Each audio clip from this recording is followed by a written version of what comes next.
విశేషముగా నిర్గమకాండము 3-4 అధ్యాయములలో మోసే సహవాసము దేవునితో ఉన్నది.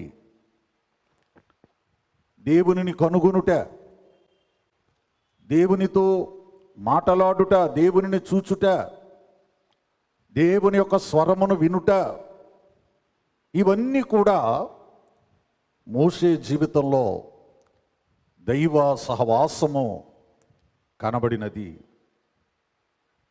దేవుని యొద్ద నుండి మోసే ఫరో యొద్దకు వచ్చాడు, ఐగుప్తులోనికి వచ్చాడు.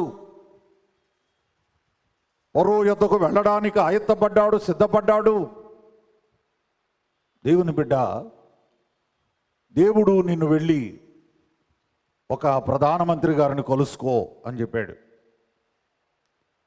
చెప్పితే మన ఇద్దరు పెద్దోళ్ళు బయలుదేరారు. మన కమిటీ మెంబర్సు, మరి సత్యబాబు గారు, వసంత గారు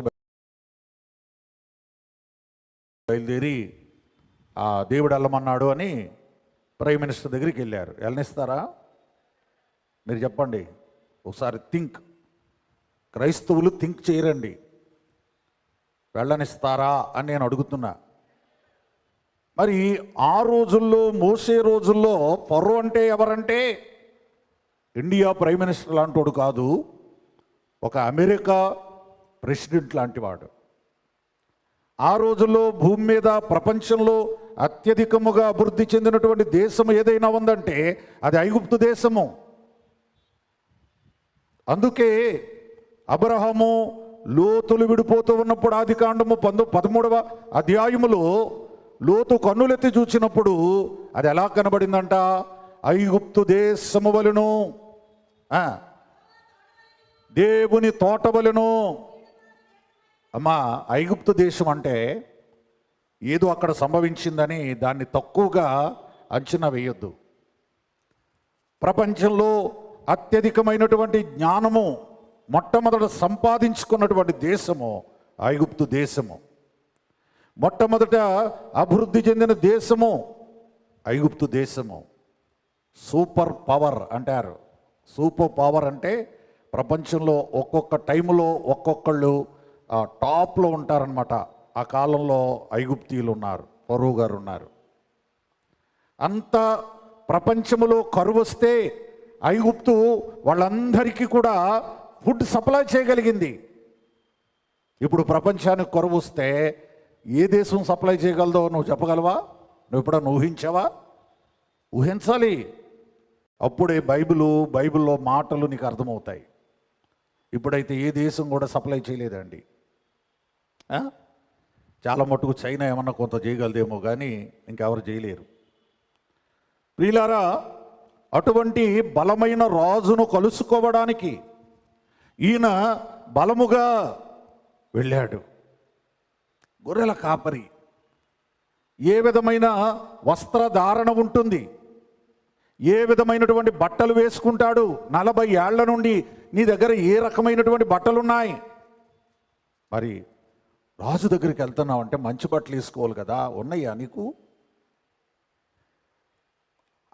ఆ రాజును కలుసుకొనే క్రమంలో దేవుని బిడ్డ తన వస్త్రాలు కూడా బాగుండాలి కదా ఎంట్రీ ఇవ్వాలంటే. అంటే ఇది చరిత్రే కానీ అవుట్ ఆఫ్ బైబిల్ అనమాట. సో ఇది గ్రహించిన వారి అక్క మిరియాము ఒక మాట చెప్పింది. అన్నా, నువ్వు ఈ బట్టలతో వెళ్తే రాజుగారు నిన్ను కలవడు. అసలు ఆ సైనికులే నిన్ను లోపలికి వెళ్ళనివ్వరు.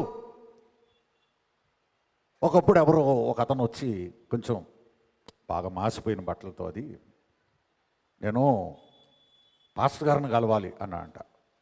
అప్పుడు చాలామంది కుర్రోళ్ళు ఉండి అక్కడ, నీకు పాస్టర్ గారితో ఏం పని అంటే, ఏం లేదు అతని ఫ్రెండ్ అన్నాడంట. ఆడిని పైకి కింద చూసి, ఈడు పాస్టర్ గారి ఫ్రెండ్ ఏంటి అంటే, కావాలంటే లోపలికి వెళ్ళిన పేరు చెప్పి అడగండి అంటే, ఆడు ఎవడో ప్రసాద్ అంటండి, మీ ఫ్రెండ్ అంటండి, ఏ ఊరి నుంచి వచ్చాడు? పలానా, మా ఫ్రెండే, రమ్మను అన్నాను. ఇగరోడు బట్టలు అసలు బాగోలేవండి, ఏదో బికారోళ్ళ. సరే ఉంటే ఉన్నాడులే. ఇప్పుడు ఫ్రెండ్ అయితే అందరూ మంచిగా ఉండాలా? ఆవిడ స్థితి బాగాలే. సో దేవుని బిడ్డ, మానవులుగా మనం ఆలోచిస్తే సరైన వస్త్రధారణ లేకపోతే మనం లోపలకు కూడా రానివ్వమేమో. ఒకప్పుడు నాన్నగారు మొట్టమొదటి సభలు పెట్టే క్రమంలో కార్పొరేటర్లను కలిశారంట. అప్పుడు రాజమండ్రిలో 23 మంది కార్పొరేటర్లు అంట. అందులో 20 మందిని కలిశారు ఒక పని మీద. ఆయన్ని మన లీలమ్మ గారు భర్త మాణిక్యం గారు సైకిల్ ఎక్కించుకొని వెనకాల కూర్చోబెట్టుకుని నాన్నగారిని తీసుకెళ్ళాడంట. 20 మంది దగ్గర తీసుకెళ్ళాడు. ఆ కలిసినప్పుడు మొదటి రోజు వెళ్తే మాణిక్యం గారిని కూర్చోమన్నారంట, సుదర్శనయ్య గారిని కూర్చో అని అనలేదంట కనీసం. అప్పుడు మర్నాడు నాన్నగారు ఒక మంచి చొక్కా వేసుకుని వెళ్తే ఫస్ట్ వెళ్ళగానే మీరు కూర్చోండి అన్నారంట. అప్పుడు ప్రభు అన్నారంట, చూసావా వేషం ఎంత గౌరవిస్తుందో అన్నారు. సో నీ బట్టలను బట్టి భారతదేశంలో నీకు విలువిస్తారు. అర్థమైందా? అందుకే కొందరు ఇవన్నీ ఎరిగిన వారు చక్కని డ్రెస్సింగ్తో వెళ్తారు పెద్దలను కలిసేటప్పుడు. ప్రియులారా, ఓకే, ఇక్కడ మిరియాము మోషే కొరకు ప్రత్యేకమైనటువంటి వస్త్రాలు సిద్ధం చేసింది. అవి ధరించుకొని ఆ మోషే గారు ఇంకా పరువు దగ్గర ఉన్నటువంటి సీన్లన్నిటిలో అదే డ్రెస్తో కనబడతాడనమాట. అయినా కానీ నీ బట్టలు నీకు ఎంట్రీ ఇవ్వలేదు అబ్బాయి. అయినా కానీ సైనికులు కర్రలు పెట్టారు. ఎవరయ్యా మీరు? ఒకటే మాట అన్నాడు, మీ రాజుగారి చెల్లెలు గారు ఉన్నారు కదా, వెళ్ళి మోషే వచ్చాడని చెప్పు అని అన్నారు. సో రాజును కలవడం అంటే ఏదో ఇలాగా పాస్టర్ గారిని కలిసి వచ్చినట్టుగా ఈరోజు నాలంటోడు కాదు కానీ ఇంకా కొంతమంది ఉంటారు, వాళ్ళైతే కలవలేరు ఎవరు కూడా. ప్రియులారా, అంత ఈజీగా జరుగుతుందా ఇది? ఒక్కసారి ఊహించు. అంటే బైబిల్లో రాసింది క్లుప్తంగా రాస్తారు, చదువుతూ పోతావు కనుక నీకు అర్థం కాదు కొంత. దాని వెనక చాలా తతంగా నడిచింది. మరి పెంచుకున్న తల్లి కదా. సో పరుగున వచ్చి కౌగిలించుకుని, నాయనా మరలా నా కోసం వచ్చావా? ఆయన అంటాడు, నేను నీ కోసం రాలేదు, పరుగు కోసం వచ్చాడు. ఆ తల్లి ఏమనుకుంటుంది, 40 ఏళ్ల తర్వాత మీ పిల్లోడు వస్తే మీరేమనుకుంటారు? అబ్బా, ఈ చచ్చే ముందు నన్ను చూడడానికి నా కొడుకు వచ్చాడు అని అనుకుంటారు. కానీ అంటాడాయన, ఇదిగో దేవుడు పరువును గలవమంటున్నాడు. ఓకే, నో ప్రాబ్లం, రాయ్ మీరందరూ వెనకపోండి, రా నేను తీసుకెళ్తాను. అమ్మా, దేవుడు ఒకరిని కలవమన్నాడు అని అంటే నీకు దారిస్తాడండి, నీకొక మార్గాన్ని చూపిస్తాడు. మోషే ఒక్కడికే ఉంది ఈ అవకాశము. వేరే ఎవరనైతే ఇప్పుడు రాజుతో ఏం పని? మంత్రులు ఉన్నారు కదా, కార్యనిర్వాహకులు ఉన్నారు కదా, ఇన్ఛార్జీలు ఉన్నారు కదా, మిమ్మల్ని తన్ని వాళ్ళు ఉన్నారు, వాళ్ళకి చెప్పుకోండి, మీకు మోషేతో ఏం రాజుతో ఏం పని అంటారు. చూసావా, దేవునికి తెలుసు. సో ఏది ఏమైతేనేమి ఈ మోషే ఫరోను కలుసుకున్నాడు. ప్రియులారా, కలుసుకున్న తరువాత ఒక్కటే మాట. మరి మొదటి వచనంలో, ఇశ్రాయేలీల దేవుడైన యెహోవా అరణ్యములో ఉత్సవము చేయుటకు ఆజ్ఞాపించుచున్నాడు. బతిమలాడడం కాదండి. కొన్ని విషయాలు బ్రతిమలాడి చెప్తారు, కొన్ని విషయాలు బ్రతిమలాడ్డాలుండవు, కమాండ్ చేస్తారు, ఆజ్ఞాపిస్తారు. అమ్మ, దేవుడు మానవుడిని బతిమలాడాలా, ఆజ్ఞాపించాలా?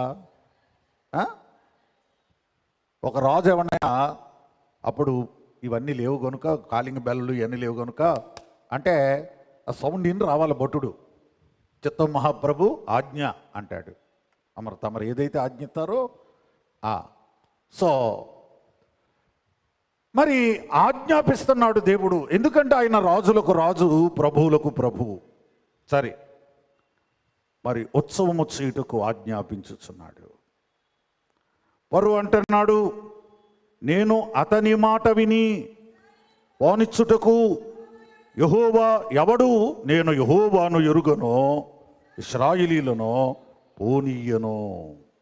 ప్రియులారా, కొన్ని విషయాలు మనం ఇక్కడ ధ్యానం చేస్తే, జ్ఞాపకం చేసుకుంటే అద్భుతమైన సత్యాలు ఉన్నాయి. ఫరో అనేవాడు ఎప్పుడు కూడా యెహోవా అనే పేరు వినలేదు, ఈ పదాన్ని వినలేదు. ఇవాళ మొట్టమొదటిగా దేవుని పేరు వింటున్నాడు. అతను పగలబడినవి నవ్వాపుకుంటూ అడిగాడంట, మీకు దేవుడున్నాడా?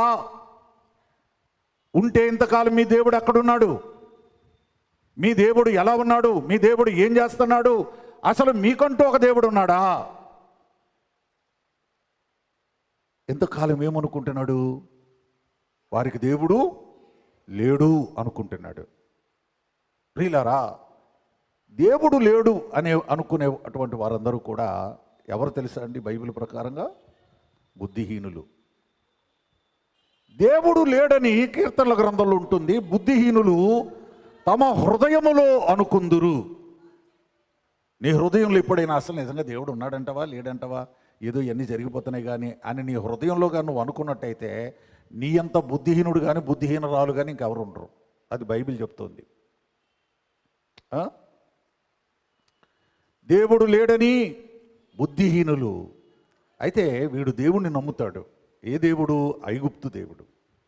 ఇప్పుడు చూడండి, భారతదేశంలో ఉన్నాం.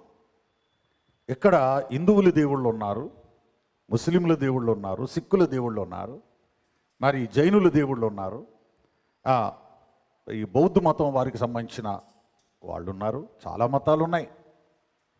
అలాగే మన దేవుడు క్రైస్తవుల దేవుడు ఉన్నాడు. ప్రియులారా, ఈ దేవుడు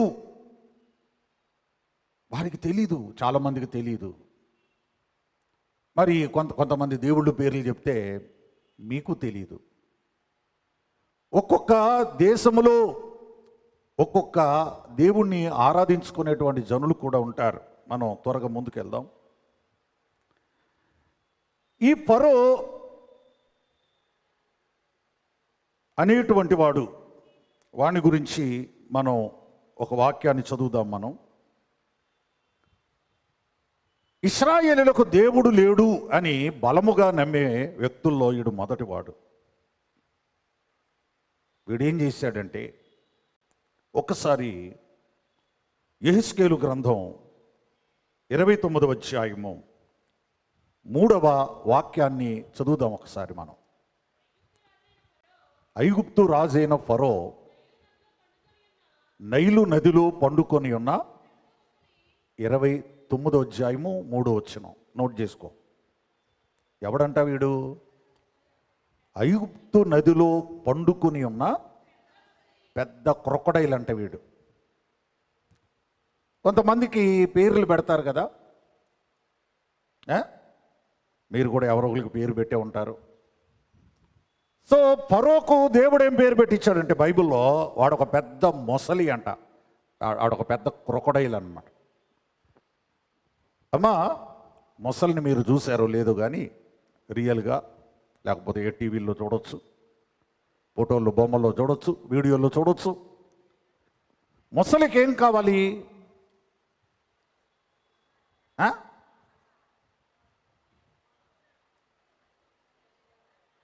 అసలు ఏమి స్పందన లేదు, చలనం లేదు. ఇక్కడ చలనం లేకపోతే వాక్యం కూడా రాదు. మొసలికి ఏం కావాలి చెప్పండి? మాంసము అనే కంటే కూడా దానికి రక్తం కావాలి.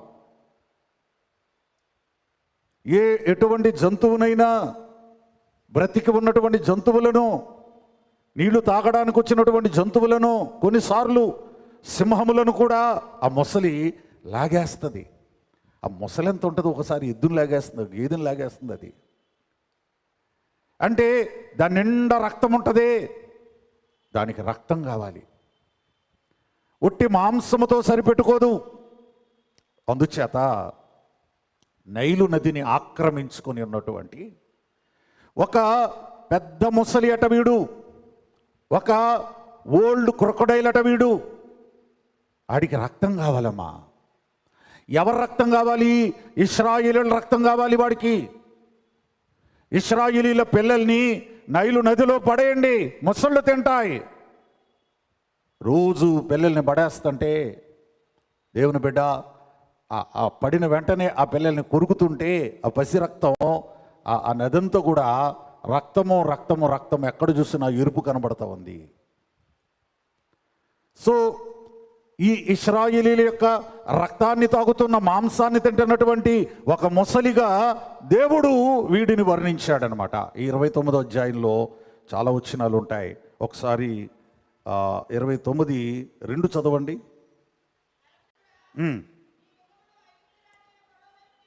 సౌండ్ ఏది?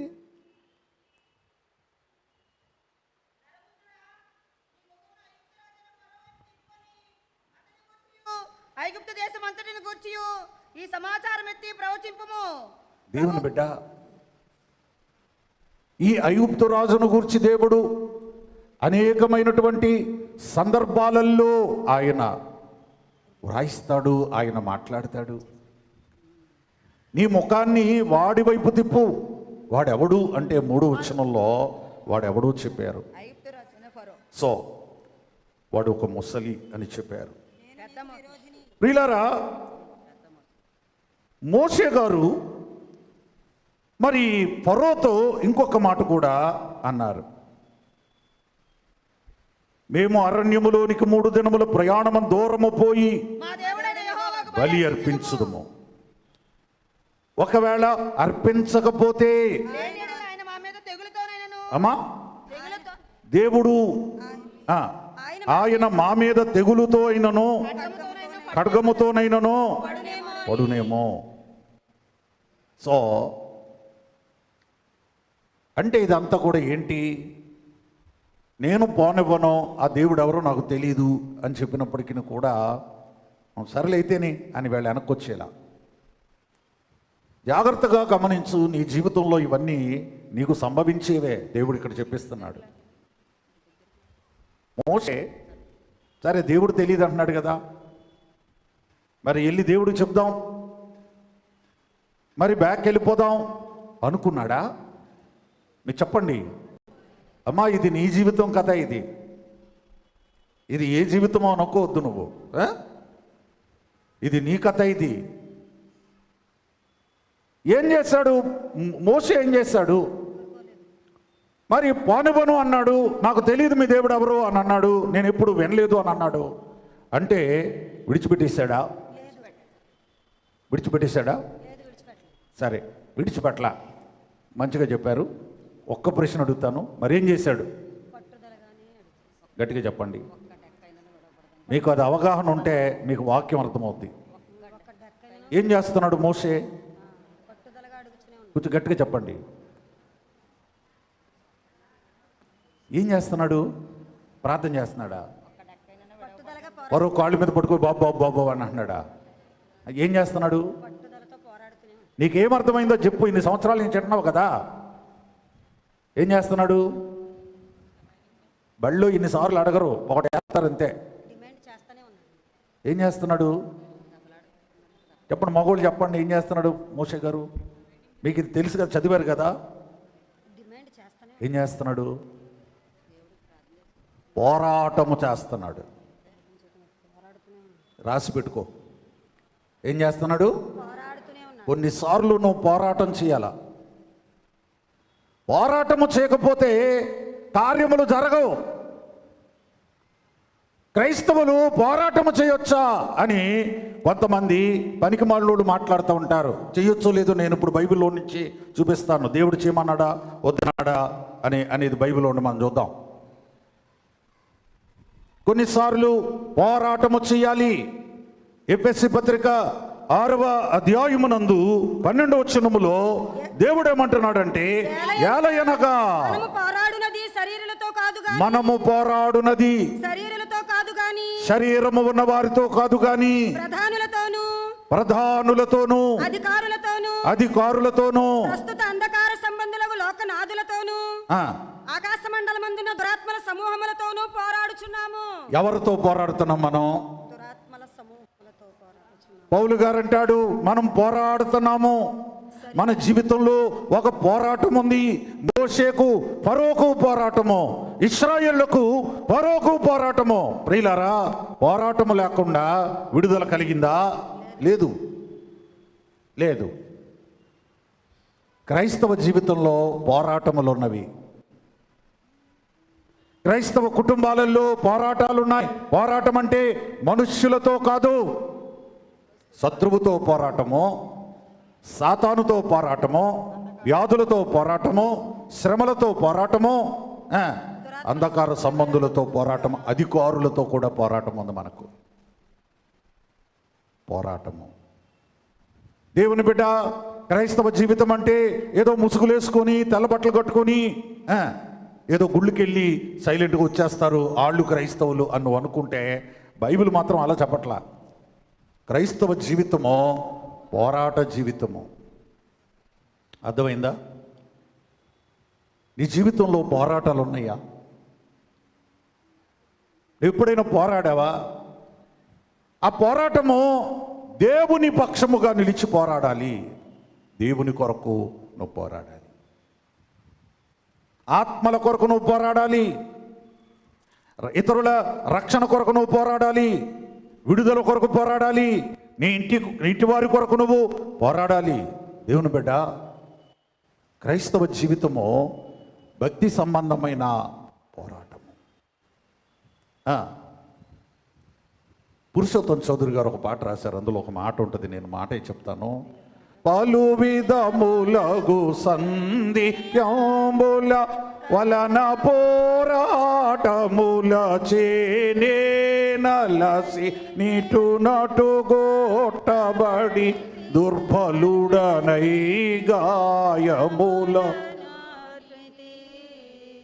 దేవా, పలు రకాలైనటువంటి సందేహములు, అలాగే పోరాటములు.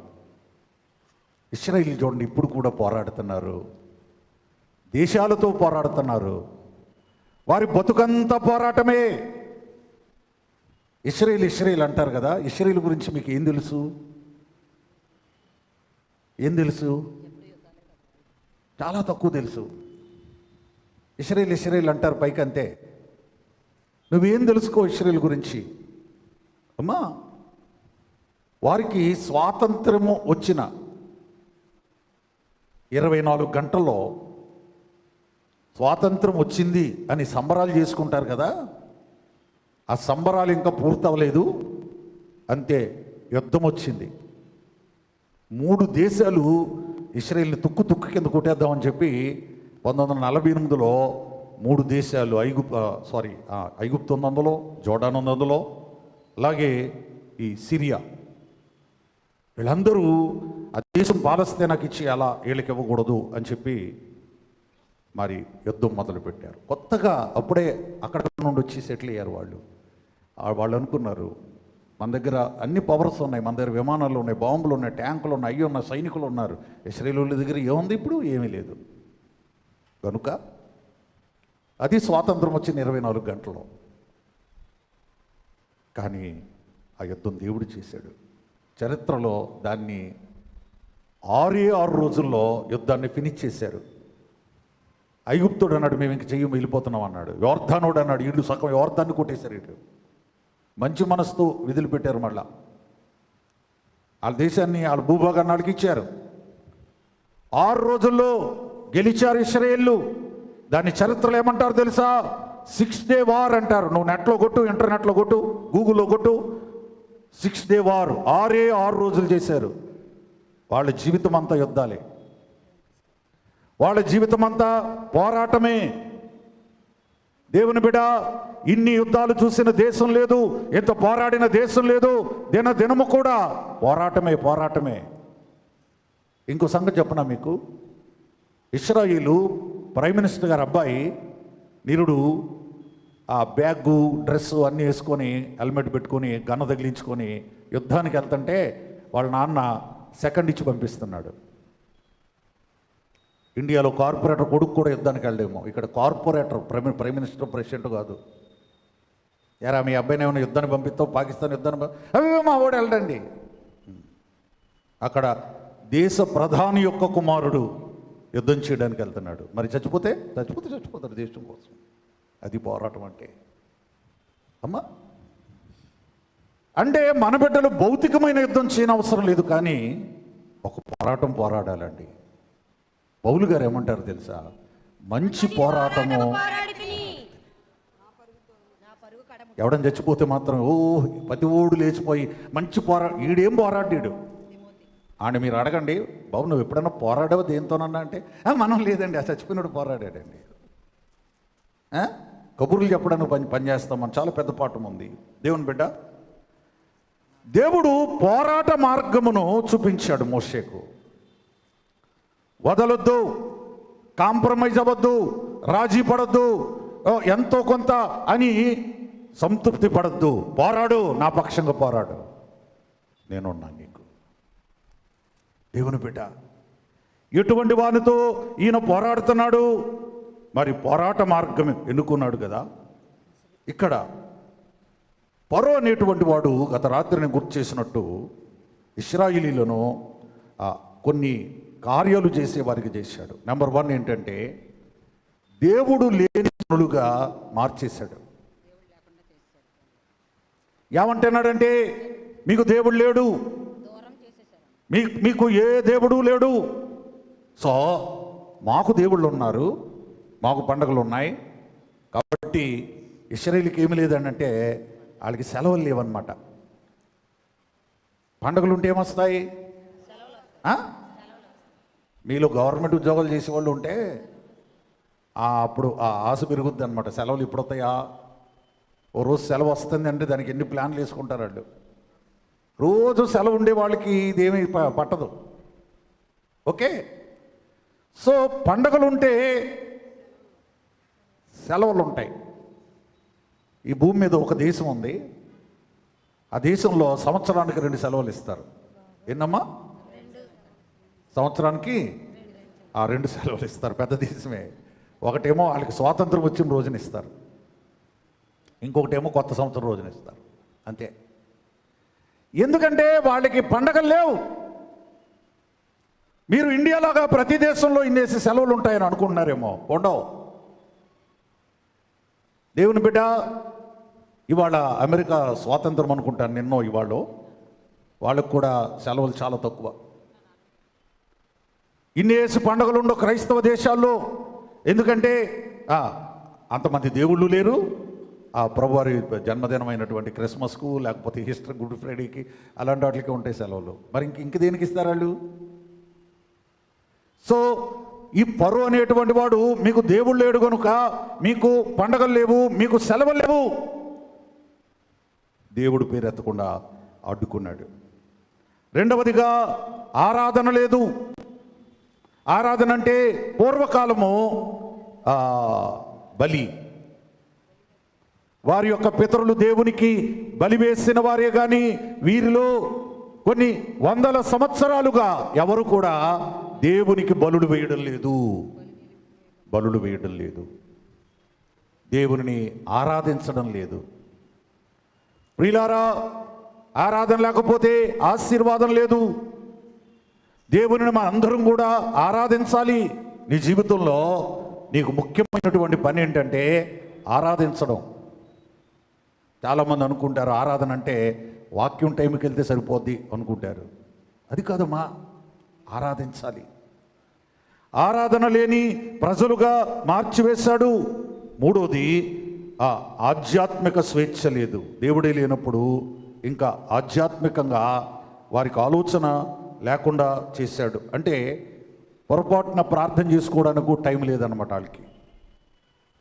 నాలుగవది ఏంటంటే తీరిక లేని వారిగా చేశాడు. 24 గంటలు పని పని పని పని పని పని పని పని. మీకు భారతదేశం గురించి మీకు ఎంత తెలుసో నేను ఎరగను, కానీ ఇవాళ సాయంకాలం 5 అయితే ఈ దేవీ చౌక్ నుండి వచ్చిన కూలీలందరూ ఏం చేస్తారండి? మీ మగవాళ్ళు కూడా తెలీదా? సాయంత్రం పనికి పిలుచుకున్నాం, రోజుకి 800 900, మేస్త్రికి అయితే 1000 రూపాయలు ఇచ్చావు. సాయంత్రం 5 అవగానే ఏం చేస్తాడైనా? అయ్యి బాబోయ్, అమ్మా ఇంకేమైనా పని ఉంటే చెప్పండి అమ్మా, ఇంకో 2 గంటలు చేసి వెళ్తాను అంటాడు కదా. మరి ఏమంటాడు? ఆడి కాళ్ళు చేతులు గడిగేసుకొని దా డబ్బులి జీతం ఆడి పాదుకు 4:30కే మొదలెడతాడు. అంటే ఎవరు పెట్టారండి ఈ సిస్టమ్? ఎవరు పెట్టారండి? మీకు తెలుసా అసలు భారతదేశంలో ఈ సిస్టాలు ఎవరు పెట్టారో తెలుసా మీకు? భారతదేశంలోనట పొద్దున్న పనికి వెళ్తే 14 గంటలు పని చేయాలంట. 14 గంటలు, అప్పుడు జీతం ఇస్తారు. అది ఫ్యాక్టరీలోనైనా, ఆఫీసులోనైనా, అది కూలి పనైనా, అది ఏ పనైనా, పనికంటూ మనిషి వెళ్తే 14 గంటలు పని. ఇది వచ్చి 100 ఏళ్ళు కూడా మారి అంబేద్కర్ అయిన ఒక మహానుభావుడు 8 గంటలే పని చేయాలి అని పెట్టాడు. ఇప్పుడు చెప్పండి, పని చేసే ప్రతి ఒక్కడు కూడా అంబేద్కర్ గారికి దండం పెట్టుకోవాలా? కానీ వాళ్ళందరూ కూడా ఆయన్ని తిడతా ఉంటారు. ఇంకా బుద్ధి లేనోళ్ళు. ఎవరైనా మంచి పని చేస్తే మంచి అని చెప్పాలి కదా. లేకపోతే ఉద్యోగస్తులు కూడా ఇలాగే తయారై ఉండేవాళ్ళు, ఇప్పటికీ మారి ఉండేది కాదు. మనిషికి పని గంటలు అనేవి ఉండాలి. ప్రియులారా, మూర్ఖులు ఏం చేస్తారంటే వారికి స్వేచ్ఛ ఇస్తే మరి 8 గంటలు ఎందుకు పని చేయాలి? 8 గంటలు ఎందుకు పని చేయాలి? సరే మీకు చెప్తాను నేను. రోజులో ఎన్ని గంటలు ఉంటాయమ్మా? 24. అమ్మా 24. గట్టిగా చెప్పండి. 24 గంటలు ఉంటాయి.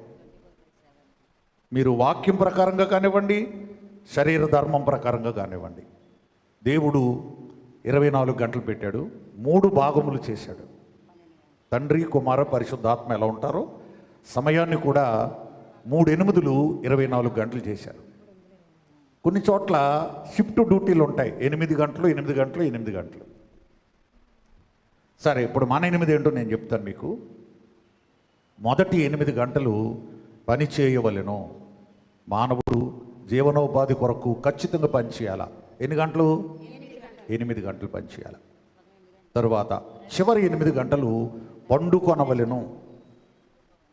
దేవుడు ఈ శరీరాన్ని తయారు చేసిన వాడు కనుక ఆయన ఏం చెప్పాడంటే, నీ శరీరము పండుకోవాలి. అప్పుడు నీ కంట్లో ఉన్న డస్ట్ పుసుల రూపంలో బయటకు వచ్చేస్తుంది.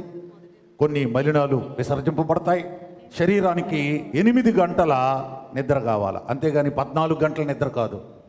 అది సోంబేరి నిద్ర. అది ఆయన 8 గంటలు పెట్టాడు. మరి తక్కిన 8 గంటలు ఏం చేయాలి? ఇప్పుడు అదనమాట. నువ్వు ప్రార్థన చేసుకో, నీ కుటుంబానికి నువ్వు బజార్కి వెళ్ళి కూరగాయలు తేవాలంటే తెచ్చుకో, నీళ్ళు శుభ్రం చేసుకోవాలంటే చేసుకో, నువ్వు బట్టలు తుక్కో, నీ పనులు చేసుకో, నువ్వు వంట వండుకో. అర్థమైందా? అది కుటుంబం అంతా కలిసి చేయాలి. దాన్ని ఫ్యామిలీ టైం అంటారండి. అర్థమైందా? ఈ ఫ్యామిలీ టైంలో అందరూ కలిసి పనులు చేసుకోండి. ప్రియులారా, మరి మగవాడు బయటికి వెళ్ళి ఏ కూరగాయలు, మాంసమో, చేపలో తెస్తే ఇంటి ఆవిడ లోపలుండి ఆ వంటలు వండుతూ ఉంటుంది. ఇట్లా ఒక దినాన్ని దేవుడు పెట్టాడంటే ఆ దినానికి కూడా నియమాలు ఉన్నాయి. ఇవన్నీ దైవ నియమాలు ఇవి. అట్లా ఉంటే నీ శరీరానికి బాగుంటుంది. ఆ నిద్ర కూడా పగల నిద్రపోయి రాత్రులు పని చేసుకో అని పెట్టలా దేవుడు. రాత్రే రెస్ట్ ఇవ్వాలి బాడీకి. ఓకే ప్రియులారా, ఈ 4 లక్షణాలు కలిగినటువంటి వాడు ఈ యొక్క ఫరో. అడుగుతున్నాడు, యెహోవా ఎవడు అని అడిగాడు. కీర్తనల గ్రంథము ఒకసారి మనం 115వ కీర్తన 2, 3 వచనాలు చదువుదాం. వారి దేవుడేడని అన్యజనులు ఎందుకు చెప్పుకొందురు? మా దేవుడు ఆకాశమందున్నాడు. క్లారిటీ లేదు. వారి దేవుడేడని, మైకు కొంచెం దూరంగా జరుపు. ఇప్పుడు వారి దేవుడు ఏడి అని అన్యజనులు ఎందుకు చెప్పుకొందురు? అన్యజనులు ఎందుకు చెప్పుకుంటున్నారు? ఇక్కడ ఫరో అన్యుడు. ఈ ఫరో, మీ దేవుడేడి, మీ దేవుడు పేరేంటి, మీ దేవుడు ఎక్కడున్నాడు, మీ దేవుడు ఎలా ఉంటాడు, బొమ్మేది? నేను ఒకసారి బిక్కనీర్ అనే పట్టణంలో ఉన్నప్పుడు చర్చిలో ఏదో ఈస్టర్ నైటు ఆ భోజనాలు పెట్టుకుంటారు. వాళ్ళు అక్కడ డబ్బులు వసూలు చేసి పెట్టుకుంటారు. ఆ ప్రీతి భోజనం అంటారు దాన్ని.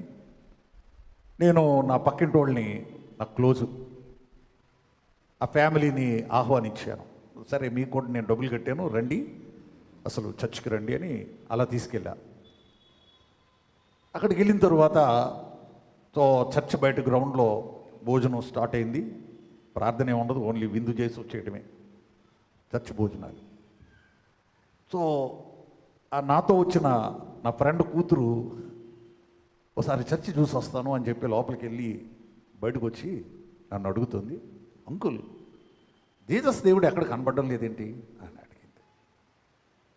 జీసస్ దేవుడు ఎక్కడ కనబడలేదేంటి చర్చిలో అని అడిగింది. అంటే వాళ్ళు చూసినటువంటి దేవుడు బొమ్మల రూపంలో ఉండేటువంటి దేవుడు. ఆ రెండో వచనంలో కూడా వారి దేవుడేడని అన్యజనులు ఎందుకు చెప్పుకొందురు, ఆ, మా దేవుడు ఆకాశమందున్నాడు. మా దేవుడు ఆకాశమందున్నాడు. 3వ వచనం చదువు. 3వ వచనం. అక్కడ చెప్తాడు దావీదు, వారి దేవుళ్ళు అవి బొమ్మలు, వారి విగ్రహములు బంగారువి, వెండివి, బంగారువి, అవి మనుష్యుల చేతి పనులు, మనుష్యులు చేసినవి, వాటికి నోరుండి పలుకవు. అందుకే వీరికి దేవుడు లేడు అని అనుకుంటున్నాడు, కానీ మా దేవుడు ఆకాశమందున్నాడు.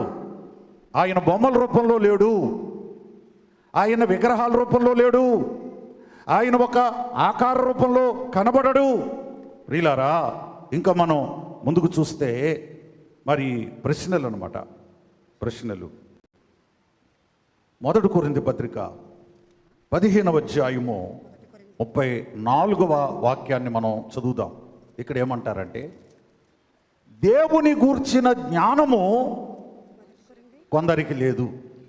నీతి ప్రవర్తన గలవారై మేల్కొని పాపము చేయకుడి, దేవుని గూర్చిన జ్ఞానము కొందరికి లేదు. అమ్మా, కొందరికి ఏమి లేదంట? దేవుని గూర్చిన జ్ఞానము.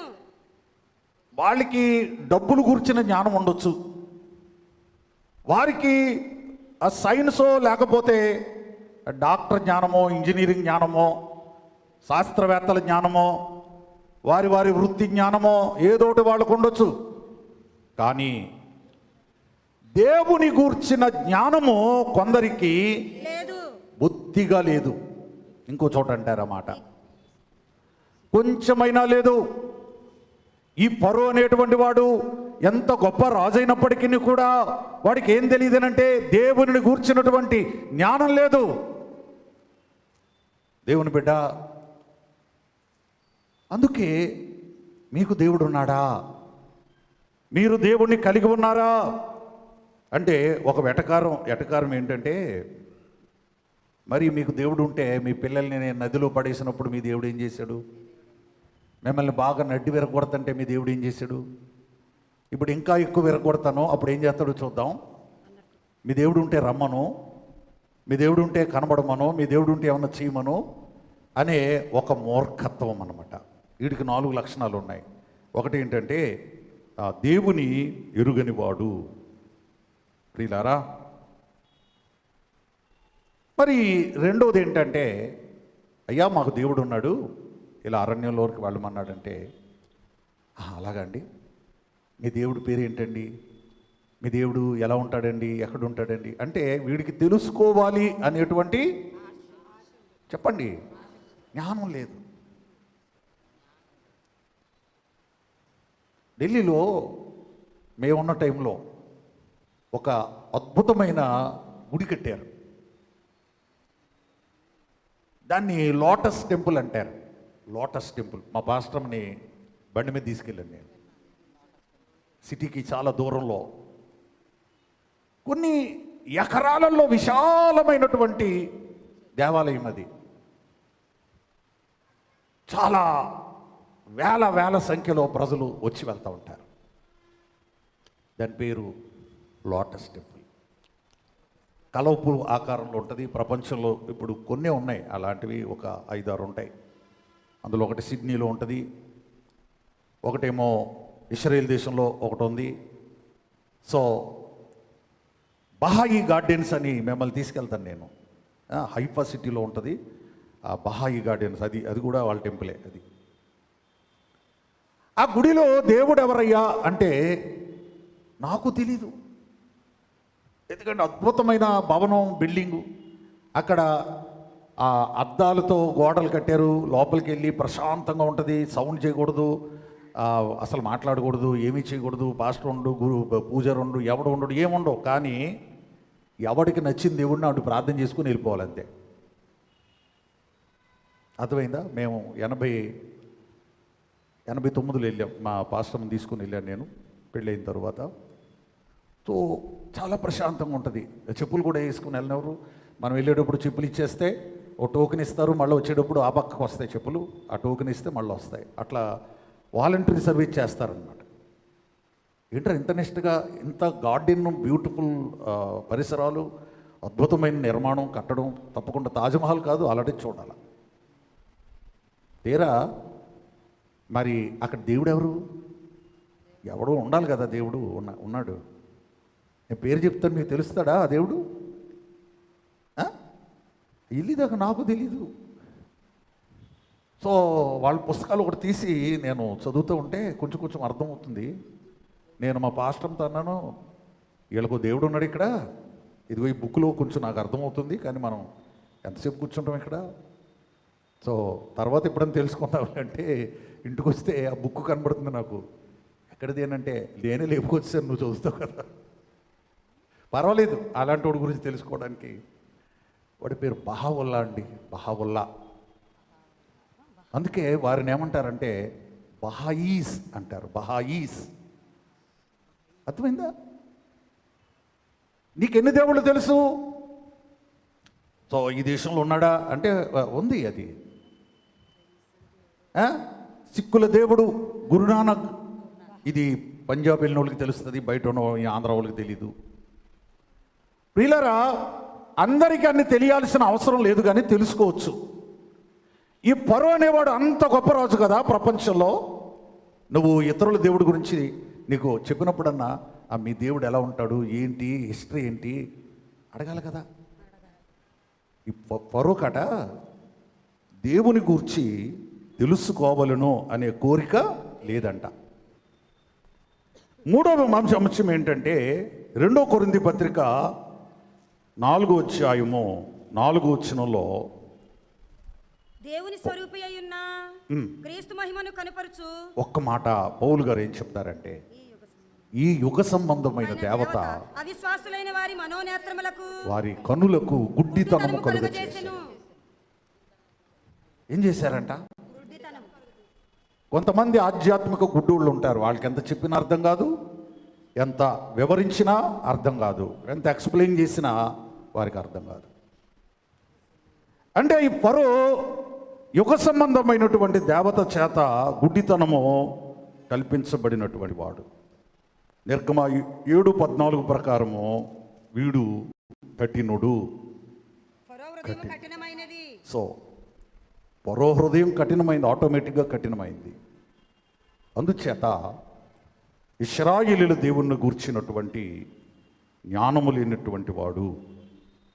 అయితే ప్రియులారా, ఇవాళ తెలిసిందిగా నీకు ఇశ్రాయేలుకు ఒక దేవుడు ఉన్నాడని నీకు అర్థమైంది కదా. సో ఇంకా మనం చూస్తే కొంతమంది ఇశ్రాయేలుకే సరిగ్గా తెలియదు. ఏమా యేస్కేలు గ్రంథంలో 2:4 వచనం మనం చూస్తే అక్కడ ఇశ్రాయేలీయుల వద్దకు నేను నిన్ను పంపిస్తున్నాను. వారికి ఏమంటాడంటే అక్కడ ఇశ్రాయేలులో ఒక ప్రవక్త ఉన్నాడని తెలుసుకున్నట్లు నిన్ను పంపిస్తున్నాను. మీకు ఒక ప్రవక్త ఉన్నాడు. ఇప్పుడు ఇశ్రాయేలు అందరికీ తెలియదు. మోషే గారు దేవుని చేత పంపబడినటువంటి ప్రవక్త తెలీదు. ప్రియులారా, ఈ ఏడుపుటి సంఘంలో, సీతానగరం సంఘంలో మా నాన్నగారిని డాక్టర్ గారు అంటారు, పాస్టర్ గారు అనరు, డాక్టర్ గారు అంటారు మా నాన్నగారిని. సో వంగలపూడి సంఘంలో మా నాన్నగారిని ప్రవక్త గారు అంటారు. నేను అక్కడ చదువుకున్నా, మా ఇంట్లో నేను ఒక్కనే సీతానగరంలో చదువుకున్నా. సో నాకేమని పేరంటే ప్రవక్త గారు అబ్బాయి. వాటే బిరుదమ్మా అది, ఎంత ఎంత ఎంత భాగ్యం అది. హై స్కూల్లో మేము కాలేజ్ చదువుతున్నాం, హై స్కూలు కంబైన్డ్గానే ఉంటాయి అక్కడ. అందరు పిల్లలు పురుషోత్తపట్నం మొదలుకొని కాటవరం దాకా అందరూ అటే వచ్చేవారు హై స్కూల్కి. ఎవరు ఎక్కడ గ్రౌండ్లో కనబడినా ప్రవక్త గారు అబ్బాయి అనేవారు నన్ను. వీళ్ళారా కొందరికి దైవజనులు ప్రవక్తలు వంటి వారు. సో కొందరికి అసలు ఇశ్రాయేలుకే యేసుకేలు ఒక ప్రవక్త అని తెలియదంట. ఇక్కడ నిర్గమకాండంలో ఇశ్రాయేలుకి మోషే గారు ఒక ప్రవక్త అని తెలియదు. అర్థమైందా? ఇశ్రాయేలులో ఒక ప్రవక్త ఉన్నాడని వారు నేర్చుకున్నట్లు వారు తెలుసుకోవాలి. ప్రియులారా, అలాగే బైబిల్ మిషన్లో కూడా దేవుడు ఒక ప్రవక్తను పెట్టారు. మరి దేవుని గూర్చినటువంటి జ్ఞానము మాటలు దేవుని నుండి తెచ్చి అందించినటువంటి దైవజనులు. ప్రియులారా, ఇలాగున కఠినాత్ముడైనటువంటి ఫరో, ఆ ఫరోతో, అంత పెద్ద వ్యక్తితో ఏ ధనము లేదు, ఏ పదవి లేదు, ఏ హోదా లేదు, సరైన బట్టలు లేవు. వాళ్ళ అక్కగారు ఒక జత పడేసేదాకా ఆయన దగ్గర సరైన బట్టలు కూడా లేవు. అటువంటి ఫరో, మోషే ఫరోతో ఢీకొంటున్నాడు. నువ్వు శత్రువుతో ఢీకొట్టేటప్పుడు నాకు చదువు తక్కువ, లేకపోతే నాకు జ్ఞానం తక్కువ, నాకు ధనం తక్కువ, నాకు సరైన బట్టలు లేవు, నాకు సరైన పదవి లేదు, హోదా లేదు, కారు లేదు అని ఆలోచించుకో. నీకు దేవుడు ఉన్నాడు. అర్థమైందా? నీ వెనక ఎవరున్నారు? వీటిని చూసి కాదు. దేవుని బిడ్డ, దేవుని కలిగి ఉన్నావు నీవు. దేవుని బట్టి నువ్వు ముందుకెళ్ళాలి. దేవుని బట్టి నువ్వు పోరాడాలి. దేవుని బట్టి. నిన్న షాల్లో ఒక అమ్మ వచ్చింది. వారి బంధువుకు కొన్ని సంవత్సరాలుగా రాత్రి అయితే కూర్చుని ఉంటాడంట, నిద్రపోడంట. మొత్తం కొన్ని సంవత్సరాలుగా ఇబ్బంది పడుతుంటే అక్కడ దాకా పాకింది. రాజమండ్రిలో పాస్టర్ గారు ఉన్నారు, సాల్ పాస్టర్ గారు, ఆయనతో ప్రార్థన చేయిస్తే గొడవ సెటిల్ అవుద్ది అంటే రాత్రి ఆమె అనగానే ఫోన్ వచ్చింది. అన్నానమ్మా, నేను ఇంటికి వెళ్ళాక నీకు ప్రార్థన చేస్తాను. కారులో కూడా వచ్చింది. సో ఒకరికి ఇక్కడ చేశాను, ఫ్రైడే కదా. సో దారిలో ఫోన్ వచ్చింది.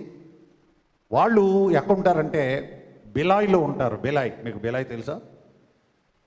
సో అక్కడ నుండి, అంటే మేబీ ఇప్పుడు అది ఛత్తీస్గఢ్ రాష్ట్రంలో ఉందనుకుంటాను.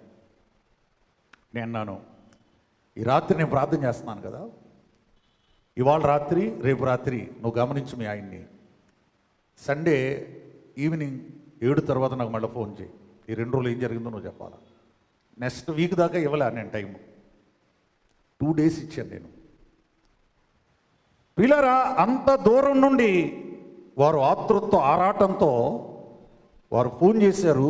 దేవుడు వారిని ఇక్కడి దాకా కదిలింపజేశాడు. సో గమనించు, కొన్ని విషయాలు నేను చెప్పాను. కొన్నిసార్లు పోరాటము శత్రువుతో, సాతానుతో, పెద్దవారితో, నాయకులతో నీకు పోరాటం ఏర్పడుతుంది. పోరాటము ప్రియులారా, ఈ పోరాటము కడకి ఏం చేసిందంటే విజయాన్ని ఇచ్చింది. సో మనం పోరాడి మేఘం ఎక్కాలి. మన పోరాటం అంతా కూడా మేఘం ఎక్కడం కొరకే అయి ఉండాల. సో అలాగున్న మేఘం ఎక్కే భాగ్యము ప్రభు మనకు దయచేయునుగాక. ఆమేన్.